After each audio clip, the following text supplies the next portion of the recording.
timing. Good morning, everyone, and welcome to the Martin Luther King Jr. Day of Interfaith Dialogue.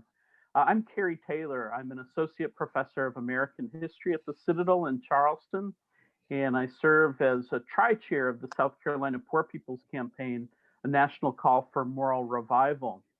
It is an honor to be your MC for today's program. Before I introduce our special guests, I want to mention a couple of housekeeping items. The first of which is that we ask that you remain on mute and to keep your video off for the program. But we encourage you to use the chat function to introduce yourselves, to pose questions to our panelists, and after their presentation, they'll respond to those questions as our schedules allow.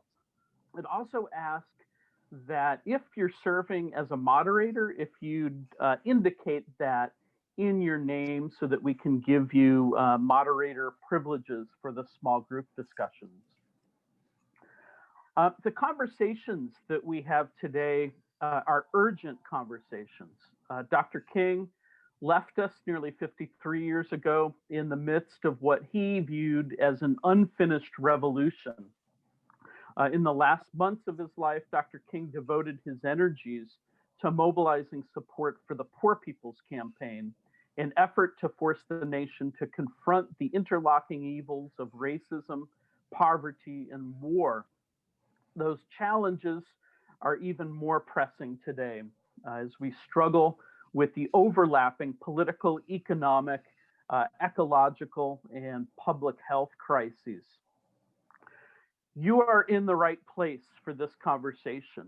The Poor People's Campaign has deep roots in South Carolina.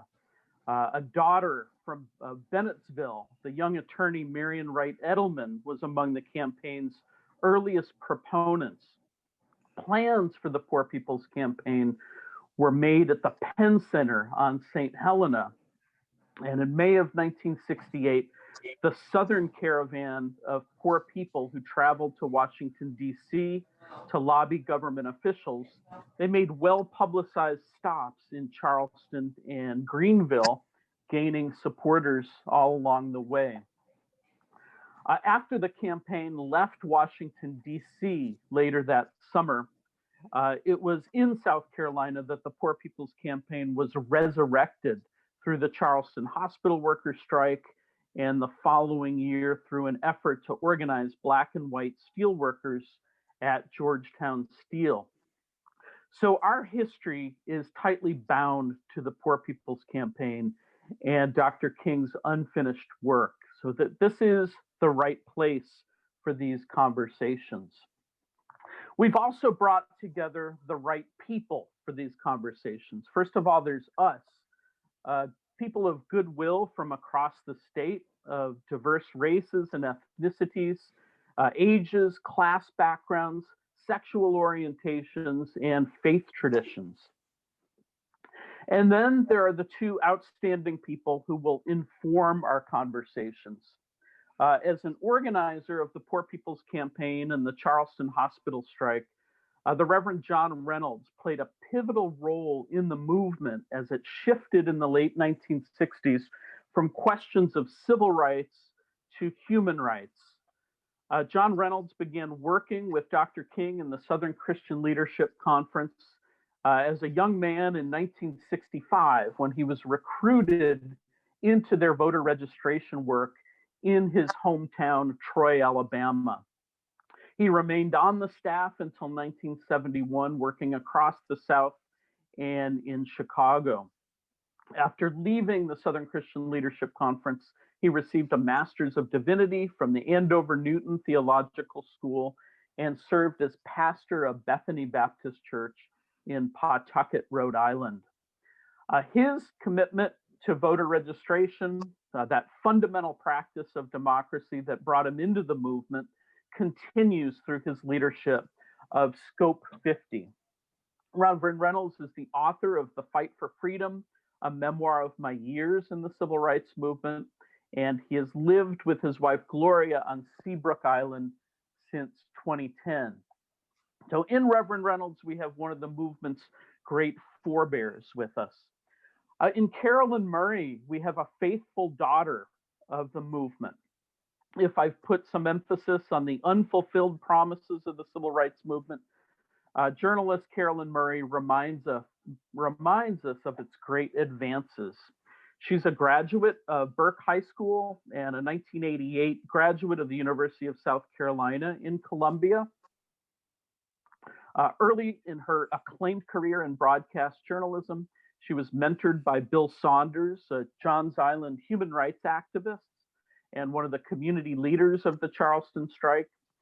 She's an anchor for WCBD TV News in Charleston, where she's worked since 2003.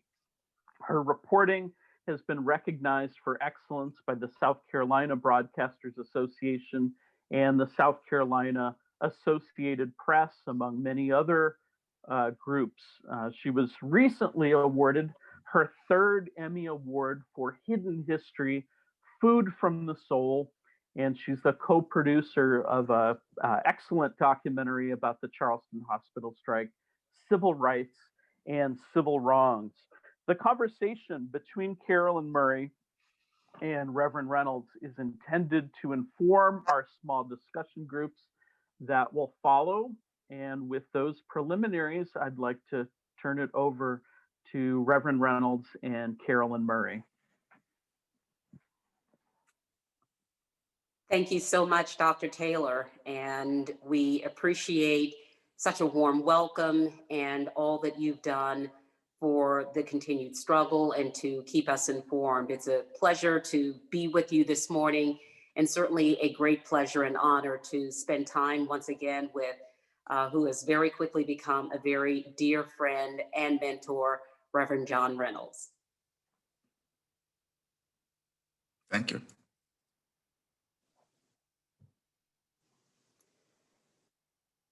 We begin our discussion, Reverend Reynolds, after hopefully all of our guests have had an opportunity to watch this story that we were able to make a part of our documentary, Civil Rights, Civil Wrongs, and your great efforts as a part of the hospital workers' strike. And so I believe when I watch and listen to what you did to help people during the strike, I think many would describe your actions as peacefully disruptive. Why was that so important to you? Thanks, Carolyn. It is a pleasure to be with you on this day as we remember Dr. King. I grew up in the South, where Ku Klux Klan roamed freely. And I learned very early on that violence was not going to get us anywhere, that it would not free us. But more important, when Dr. King hired me, I had to commit myself to nonviolence. And I believe if the women of Montgomery during the bus boycott had turned violent, and if Dr. King and Dr. Abernathy had turned violence after their home was burned, I don't think we would know the story of those folks in Montgomery. Change can be hard, but we know the story of those folks in Montgomery because they walked to work, they walked everywhere they needed to go. And sacrifice is a part of making change in this country and the world. So that's the reason that I believe in nonviolence, that I believe in coming up with strategies to move us forward. And civil disobedience is a part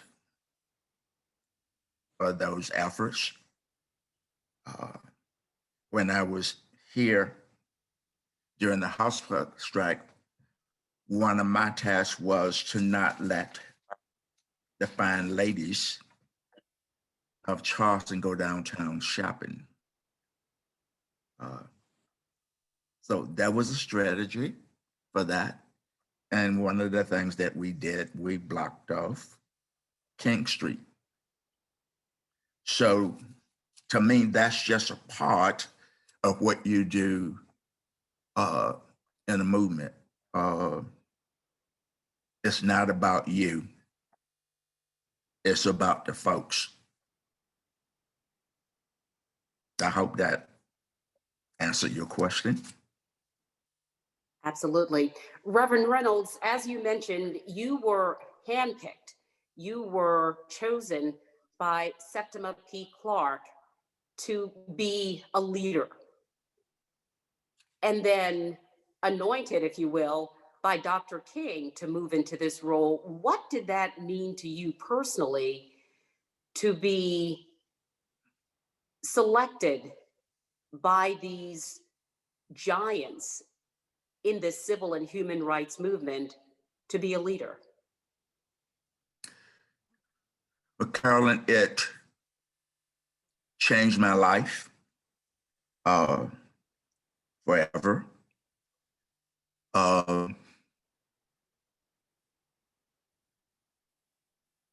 Mr. Clark saw something in me. I think that she saw my commitment to change and freedom. She felt that I had some skills and gifts. So it was very important that she saw in me and believed in me.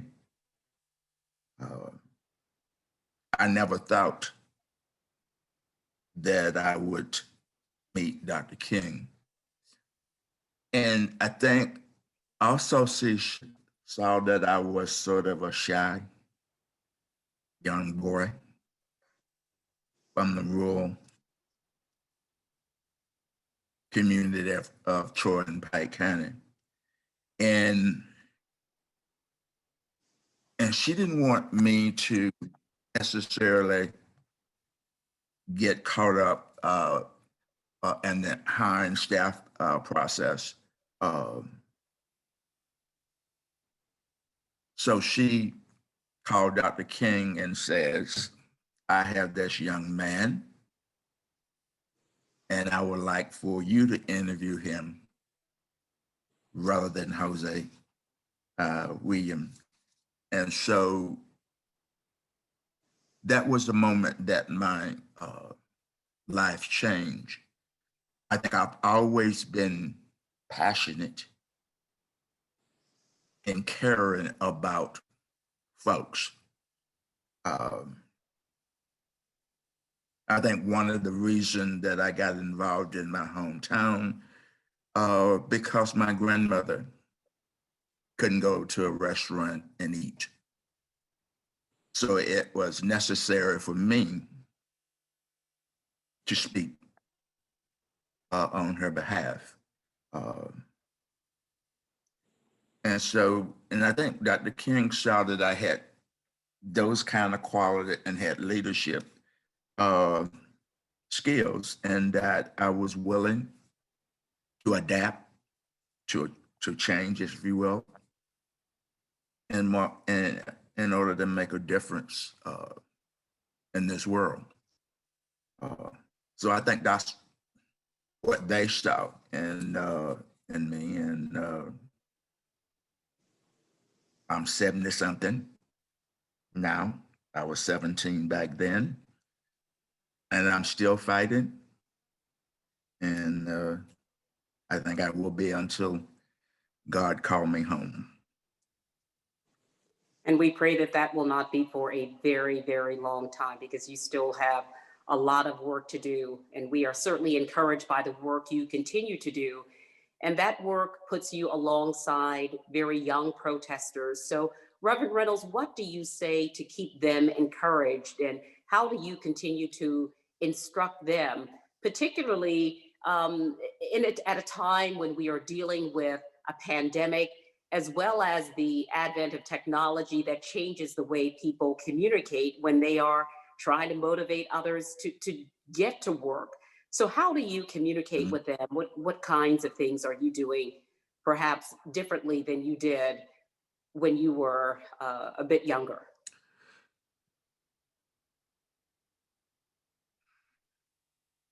One of the things that I love doing, Carolyn, is visiting schools, particular junior high school, because in that age they haven't been tampered with, if you will. Mm-hmm. Their minds are free and they don't have all of their baggage.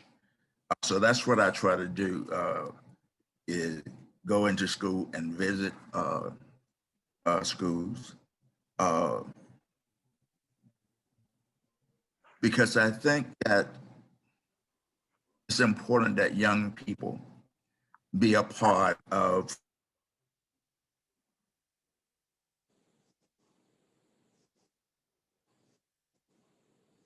thing that Scope 50 is currently doing, is we are collecting our history of those folks that was a part of the movement, and in particular SCLC. And next year, we're going to allow schools to have access.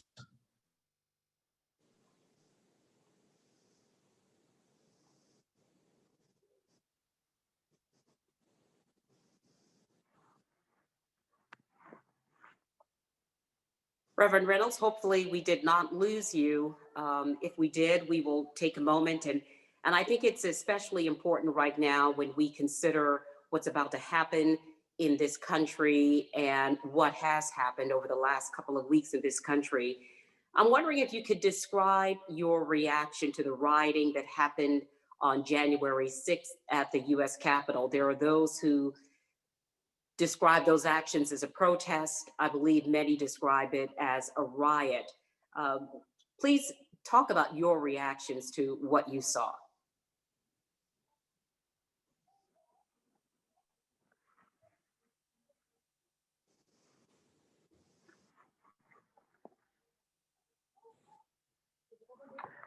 Reverend Reynolds, I think you're on mute.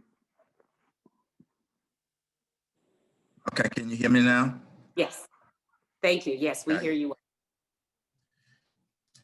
I think what was one of those sad points in the history of this country. I think it was unfortunate, but one of the things that's important during movements is you have to watch the adrenaline of folks. And I think on Wednesday, that's what happened. The adrenaline took over the crowd, and there was nobody who knew how to deal with it. And so when adrenaline gets so high, the next step is insanity if you're not careful. And I believe that's what happened on Wednesday, that there was nobody to control this group or try to talk them down. When we went on marches, we recognized that adrenaline could happen. And so we had an X number of people that we were responsible for to make sure that that adrenaline didn't get out of control. Okay. And that's what happened on Wednesday. People went insane. Especially when you have a leader asking them to do this kind of foolishness. That's what comes. That's when violence take place. And violence can destroy our community and the world. And I just think that it was very unfortunate that there was nobody there to talk down these folks. Reverend Reynolds, do you think that there's another difference, though, in terms of what you were a part of and what some people were a part of on January 6th, in that the mission of some was to be violent, Right. and your mission was nonviolence? Right. It was totally different in what we was doing back in the 60s and the 70s. We were trying to bring about change. We were trying to make a difference in people's lives. But this group is just filled with anger, and they don't know how to deal with it. They are afraid of change, but they cannot stop change. And I think that's where these folks are. And you have a leader who is very insecure.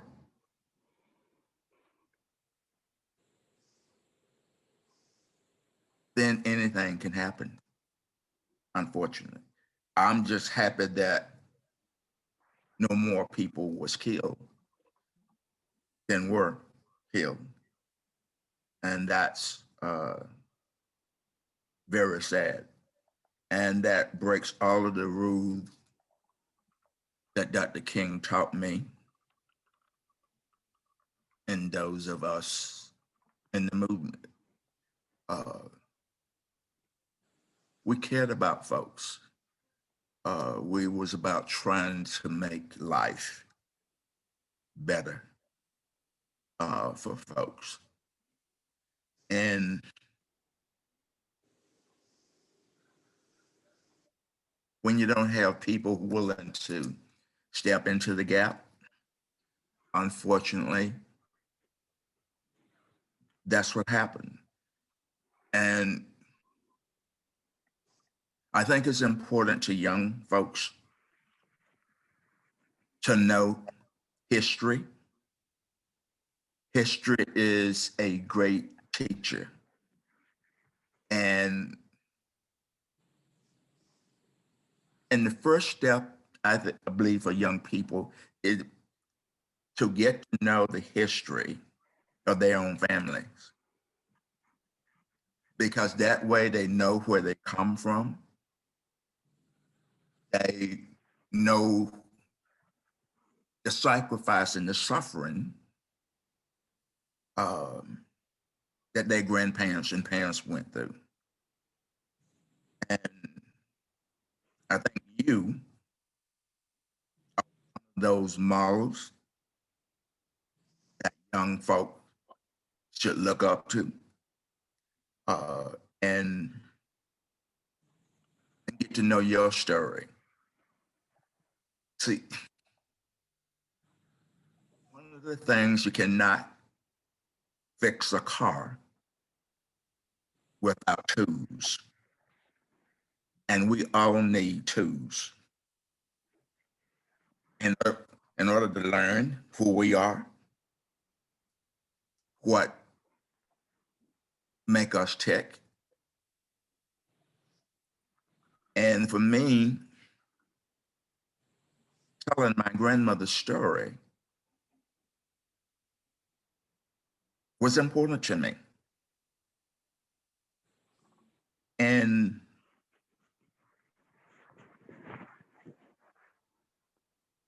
I know you are doing that for your daughter, so that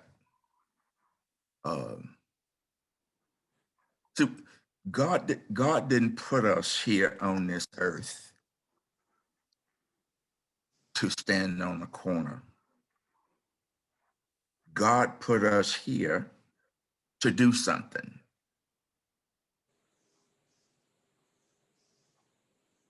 It's about knowing who you are and your surrounding and how you can make a difference. One of those tools is history. One of those tools is voting. One of those tools is speaking, if you will, on behalf of our community. If you don't do something in this world,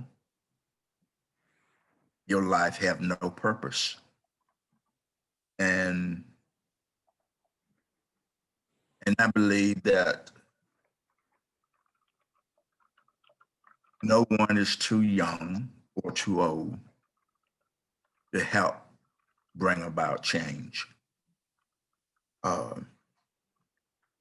I love that line so much, Reverend Reynolds. I remember when you said it to me more than a year ago, and when you said it to me then, it sent chills through my body, and it did again. And I truly believe that no one is too young or too old to make a change. And so we are so grateful that you are still so vitally important to this movement and to social justice. And so, Reverend Reynolds, I wonder, on a day when we celebrate the work of Reverend Dr. Martin Luther King Jr., and we know that the idea of this holiday is not for people to have a day of leisure, but a day of people to use their voice, to use their energy to promote social justice and equity. So have we made progress in this country, in this world, when it comes to social justice and equity? Where are we in 2021? I think we have made progress. I think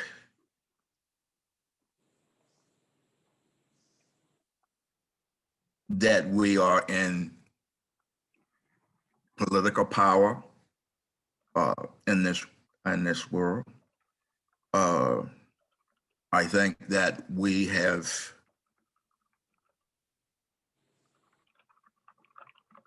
made changes in terms of our vocations, where we can live if we choose to do that.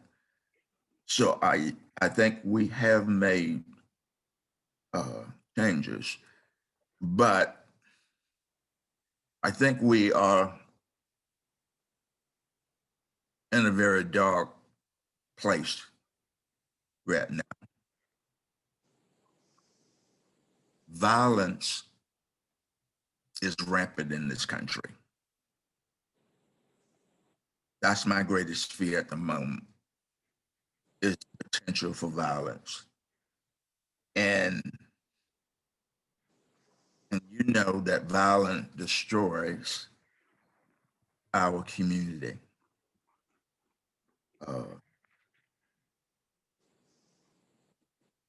And I think that's why we have to offer young people something.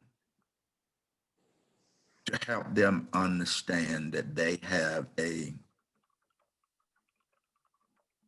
responsibility, if you will, to make things better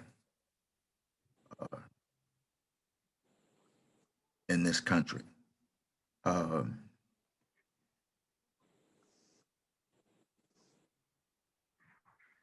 I think that's where we are, and we all have to do our little bit to make that difference. Because we are never too young and never too old. Yes, absolutely. Yep. Absolutely. You know, it's we need to remember that Dr. King was a young man. He didn't have the life that most of us have. We need to remember that Dr. King was 16 years old when he was in college already.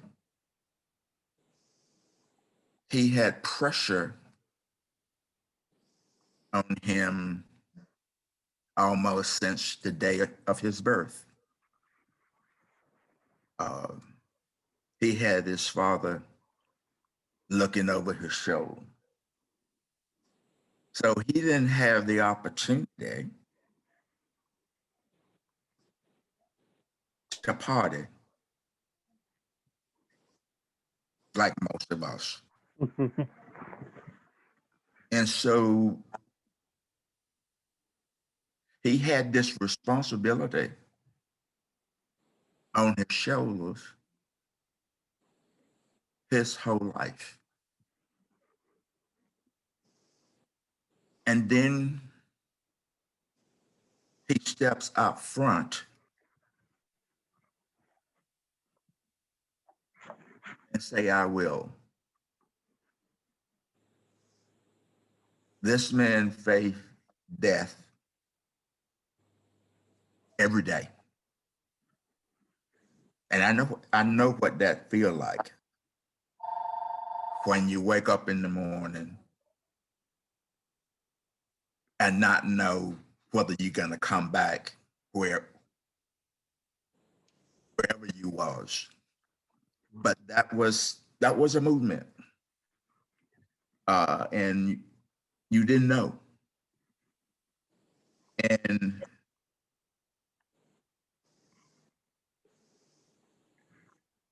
to have to worry about your life every minute. So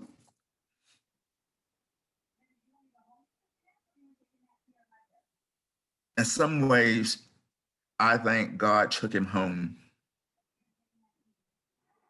a little early because of the pressure that he was enduring, the sacrifices, not being able to be at home with his family that often. He paid a heavy toll to help us to become free. And so that's what I would like young people to do, is pick up one of his books and just read.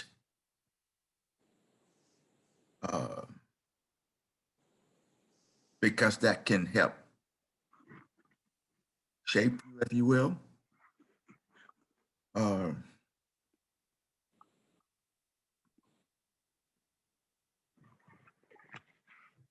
I think this day is so important that we take the time to reflect.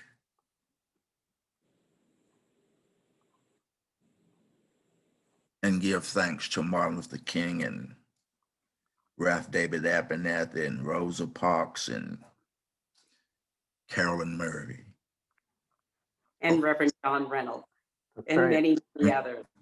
Yeah. Reverend Reynolds, it is such a pleasure, even in this format, to once again continue to learn from you.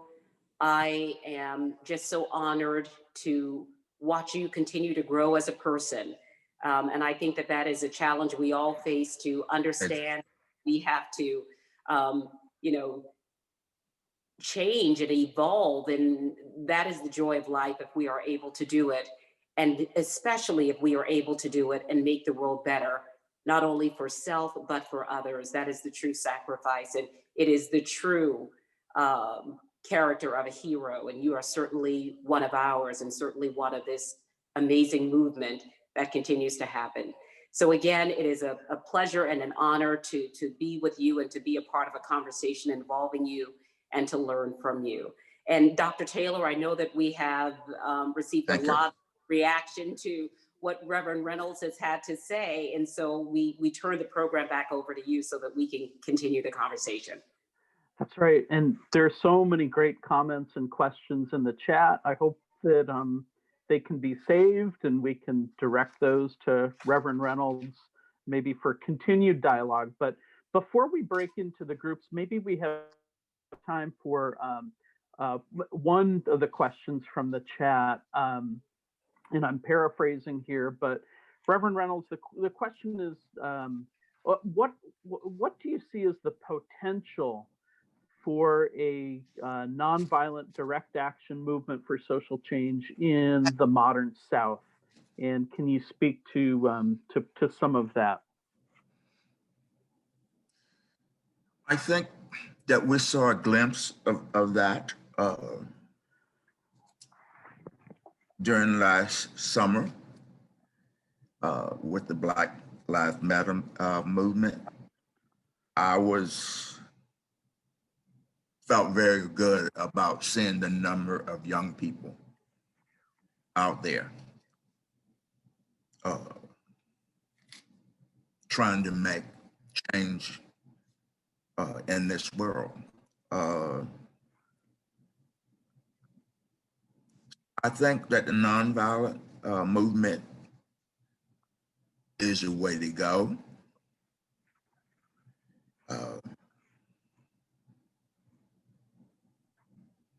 We just have to step out there and do what we can.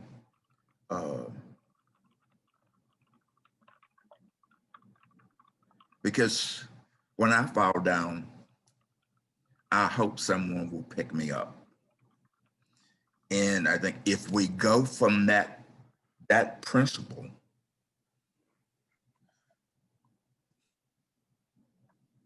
then you have to stand up.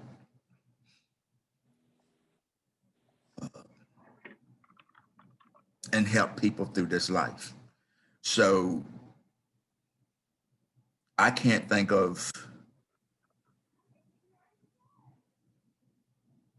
Gandhi, who's one of the largest movements in the world.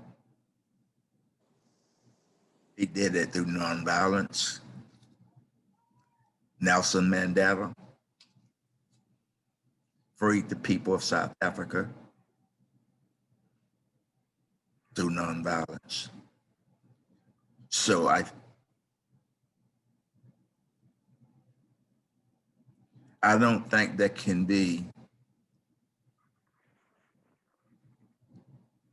a real movement without being nonviolence. Well, so Carolyn Murray, thank you for your brilliant facilitation. Reverend Reynolds, for your powerful comments. I think many of the themes that you raised will be picked up upon in the small group discussions. And at this point, we're going to break up into those small groups where you will meet your facilitator and the other members of your group. But on behalf of everyone on the call, thank you for that wonderful presentation. Thank you again. Thank Thank you. you for allowing me to be a part of it.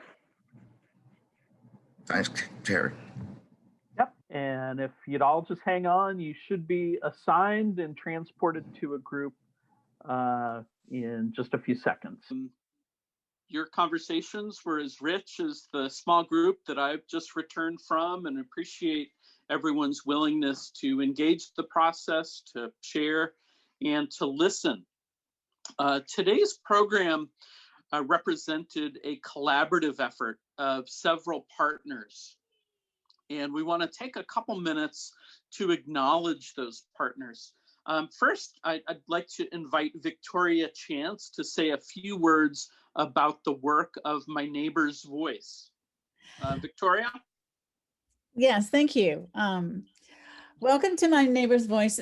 Hopefully everyone who can hear my voice just had a sampling of what we do to bring community members together to talk about what we call universal community questions. And they're big questions, and they're questions about healthcare and guns and legislation and justice and mercy and all kinds of things. And we do it in a way that's safe and inviting and wonderful, because we believe that listening, loving, and acting together is what's going to make our communities thrive everywhere, especially as we strive together to seek truth and justice. You're all invited, myneighborsvoice.org. You're invited all the time, every time. Please join us. We have monthly forums on Thursday evenings at 7 o'clock, myneighborsvoice.org. Great. Alicia Brewster from South Carolina Interfaith Power and Light has been our general here in pulling together our collective energies and guiding us through the planning process. Alicia, can you tell us a little bit about Interfaith Power and Light? Thank you, Carrie, for that brief introduction. It's been a pleasure. I want to begin with Psalms 133:1. How wonderful it is, how pleasant for God's people to dwell together in harmony. I'm Alicia Evans Brewster, Program Director at South Carolina Interfaith Power and Light and Sustaining Way. And I am so full of hope after this wonderful experience with all of you, after this wonderful gathering of God's people coming together in the name of peace and harmony. South Carolina Interfaith Power and Light is an initiative of Sustaining Way, and its purpose is to educate and engage people of faith to work together for a just and sustainable future. Later this week, you'll receive a recording of this event and an invitation to join South Carolina Interfaith Power and Light in a personal commitment to caring for the earth and for one another. So I want to also thank South Carolina Interfaith Power and Light and Sustaining Way's team and volunteers for providing the marketing and technical support required for this event. If you'd like to learn more about South Carolina Interfaith Power and Light, you can go to www.scipl.org and you can find out about some of our upcoming events. I also want to take a few seconds to lift up Interfaith Partners of South Carolina. Earlier, I saw Adrienne Bird, Executive Director, as well as Interfaith Harmony Month Chairwoman Cheryl Nell. Hopefully they're still with us this morning, but they provided the structure for SCIPL and a number of other organizations and congregations to come together to share their faith in a multiplicity of ways, creative ways. So if you have not already been a part of any of the previous events, I do encourage you to go to their link, and I'll put the link in the chat box to learn more about other wonderful events going on this month. And finally, in closing, I don't know if Reverend Reynolds is still with us, but I want to thank him and Carolyn Murray for teaching us the liberating lessons of nonviolent resistance and protests that were taught to him by Septima Clark, Dr. King, and many other of his mentors. And then this morning, as I was reading and preparing, I was reminded by theologian Richard Rohr that the path to full liberation always has its source in an infinite God. The 60s movement was powered by faith, and our continued path forward, as Reverend Reynolds showed us, is powered by that same infinite God. So I wish you all blessings. Thank you so much, Dr. Taylor, excuse me. So this program is also co-sponsored by the South Carolina Poor People's Campaign. And we have a number of Poor People's Campaign members represented. So thank you all for joining us. Under the leadership of the Reverend Doctors William Barber and Liz Theo Harris, the Poor People's Campaign and National Call for Moral Revival has been working since 2018 to complete the unfinished work of the original Poor People's Campaign. I'd encourage everybody to learn more about our Jubilee Agenda, a moral policy agenda to heal and transform America, and our 14-point program for the US Congress and the Biden administration.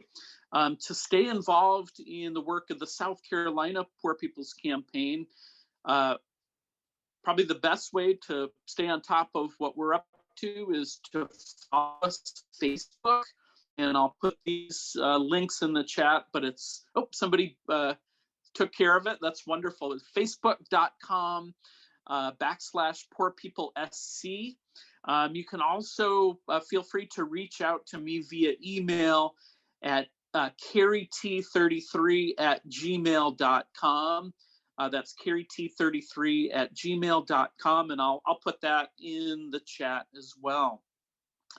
And then Christina Bell is our representative from the Atlantic Institute, the fourth of the wonderful partners who helped make this possible. Christina?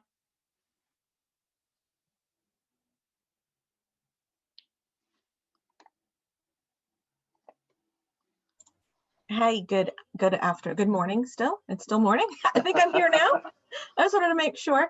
I just want to say thank you very much to Alicia Brewster for helping to pull us all together and get this event situated for us. We started meeting regarding this event back in November, just so you know, it's taken a lot of work to pull this all together. So we thank you guys for getting on here. The Atlantic Institute is committed to creating dialogue. Dialogue builds bridges of understanding between people of all faiths and colors and backgrounds. And so we host events, about 4 to 5 events per month, centered around ways to build and create dialogue between people from all different backgrounds. And I put the link in here. It's atlanticinstitutesc.org. So I just would like to say thank you to Reverend Reynolds. It was wonderful to hear some of his thoughts. I think the biggest one, the impact that I received today was thinking that Dr. Martin Luther King Jr. was a very young man that did not have all the technology and the advances that we have today, and still caused so much change and revolution in our society. Thank you very much to those that were in the small group with me. I enjoyed listening and hearing all of your feedback from My Neighbor's Voice, and we thank every organization that helped partner to bring this event together. And although we are in the midst of a pandemic, it was really great to be able to connect with everybody virtually and be able to provide such a wonderful conversation. So thank you again. Good. Well, thank you again to all of the wonderful sponsoring organizations, to the leadership team that helped pull this program together, to the small group facilitators who spent some significant time in going through the training. Appreciate your efforts and thank everybody for participating today. Of course, thank you, Reverend Reynolds and Carolyn Murray, for those thoughts that I think will live with us for a long, long time. The challenges are obviously many, and we have a tremendous amount of work to do, but we hope that today's conversation served as an opportunity to connect people across South Carolina, people of goodwill, connecting across lines of difference. Please remain connected to one another, to the sponsoring organizations, and we hope that the rest of your day is restful. Happy Martin Luther King Jr. Day 2021. Be safe and love one another.